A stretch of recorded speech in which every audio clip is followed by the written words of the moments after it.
نحمده ونصلي على رسوله الكريم أما بعد فأعوذ بالله من الشيطان الرجيم بسم الله الرحمن الرحيم ربي يسر ولا تعسر وتمم بالخير وبك نستعين السلام علیکم ورحمۃ اللہ وبرکاتہ۔ تو آئیے قرآن پاک کو نبی پاک صلی اللہ علیہ وآلہ وسلم کے طریقے سے پڑھنے کی کوشش کرتے ہیں۔ سنن ابو داؤد میں ہے کہ آپ صلی اللہ علیہ وآلہ وسلم تلاوت فرماتے ہوئے جس کسی آیت رحمت سے گزرتے تو وہاں رکتے اور دعا کرتے، اور جس کسی آیت عذاب سے گزرتے تو وہاں رکتے اور تعوذ کرتے، یعنی اس سے پناہ مانگتے۔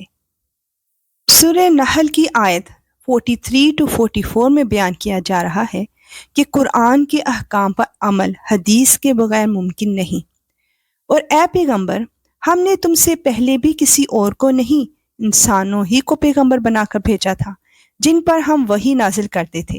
اے منکرو، اب اگر تمہیں اس بات کا علم نہیں ہے تو جو علم والے ہیں ان سے پوچھ لو۔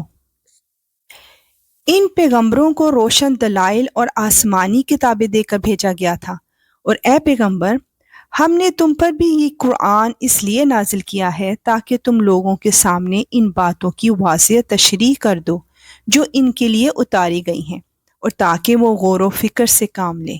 یا اللہ تیرا شکر ہے کہ تو نے ہمیں قرآن و حدیث پر ایمان رکھنے والوں میں شامل فرمایا۔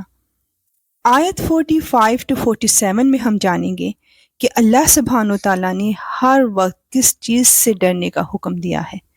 تو کیا وہ لوگ جو برے برے منصوبے بنا رہے ہیں اس بات سے بالکل بے خوف ہو گئے ہیں کہ اللہ انہیں زمین میں دھنسا دے یا ان پر عذاب ایسی جگہ سے آ پڑے کہ انہیں احساس تک نہ ہو، یا انہیں چلتے پھرتے ہی اپنی پکڑ میں لے لے کیونکہ وہ اسے عاجز نہیں کر سکتے، یا انہیں اس طرح گرفت میں لے لے کہ وہ دھیرے دھیرے گھٹتے چلے جائیں، کیونکہ تمہارا پروردگار بڑا شفیق نہایت مہربان ہے۔ بے شک یا رب العالمین تیرے عذاب سے بے فکر ہو جانا بہت بڑی نادانی ہے۔ آیت 48-50 میں ہم جانیں گے کہ ہر شے ہی نہیں بلکہ اس کے علاوہ بھی اور کیا چیزیں اللہ کو سجدہ کرتی ہیں۔ کیا انہوں نے نہیں دیکھا کہ اللہ نے جو چیزیں بھی پیدا کی ہیں اس کے سائے اللہ کو سجدہ کرتے ہوئے دائیں اور بائیں جھکتے رہتے ہیں، اور وہ سب عاجزی کا اظہار کر رہے ہوتے ہیں۔ اور آسمانوں اور زمین میں جتنے جاندار ہیں وہ اور سارے فرشتے اللہ ہی کو سجدہ کرتے ہیں، اور وہ ذرا تکبر نہیں کرتے۔ وہ اپنے اس پروردگار سے ڈرتے ہیں جو ان کے اوپر ہے، اور وہی کام کرتے ہیں جس کا انہیں حکم دیا گیا ہے۔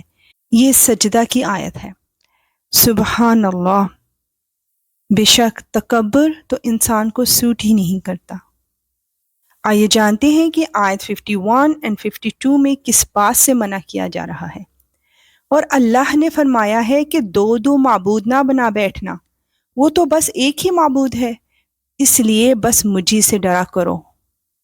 اور آسمانوں اور زمین میں جو کچھ ہے اسی کا ہے، اور اسی کی اطاعت ہر حال میں لازم ہے۔ کیا پھر بھی تم اللہ کے سوا اوروں سے ڈرتے ہو؟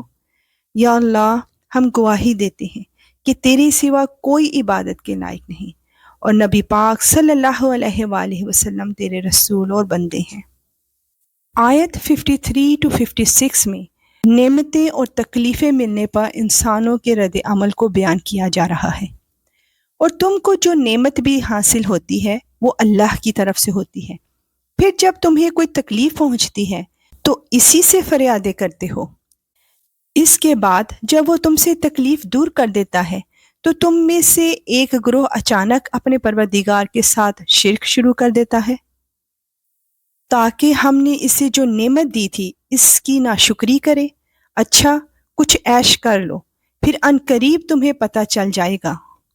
اور ہم نے جو رزق انہیں دیا ہے اس میں وہ ان بتوں کا حصہ لگاتے ہیں جن کی حقیقت خود انہیں معلوم نہیں ہے۔ اللہ کی قسم تم سے ضرور باز پرس ہوگی کہ تم کیسے بہتان باندھا کرتے تھے۔ استغفر اللہ۔ آیت 57-60 میں مشرکین مکہ کی بے انصافیوں کو بیان کیا جا رہا ہے۔ اور اللہ کے لیے تو انہوں نے بیٹیاں گھر رکھی ہیں، سبحان اللہ، اور خود اپنے لیے وہ بیٹے چاہتے ہیں جو اپنی خواہش کے مطابق ہوں، اور جب ان میں سے کسی کو بیٹی کی پیدائش کی خوشخبری دی جاتی ہے تو اس کا چہرہ سیاہ پڑ جاتا ہے اور وہ دل ہی دل میں کڑتا رہتا ہے۔ اس خوشخبری کو برا سمجھ کر لوگوں سے چھپتا پھرتا ہے اور سوچتا ہے کہ ذلت برداشت کر کے اسے اپنے پاس رہنے دے یا اسے زمین میں گاڑ دے۔ دیکھو انہوں نے کتنی بری باتیں طے کر رکھی ہیں۔ بری بری باتیں تو انہی میں ہیں جو آخرت پر ایمان نہیں رکھتے، اور اعلیٰ درجے کی صفات صرف اللہ کی ہیں، اور وہ اقتدار کا بھی مالک ہے اور حکمت کا بھی مالک۔ بے شک یا رب العالمین، کل کائنات پر صرف تیرا ہی اقتدار ہے، اور تو وحدہ لا شریک ہے اور تیرے سوا کوئی معبود نہیں۔ انشاءاللہ ملیں گے نیکسٹ آیات کے ساتھ۔ اب اجازت، وآخر دعوانا ان الحمد للہ رب العالمین۔ سبحانک اللہم وبحمدک، اشہد ان لا الہ الا انت، استغفرک واتوب الیک۔ السلام علیکم ورحمۃ اللہ وبرکاتہ۔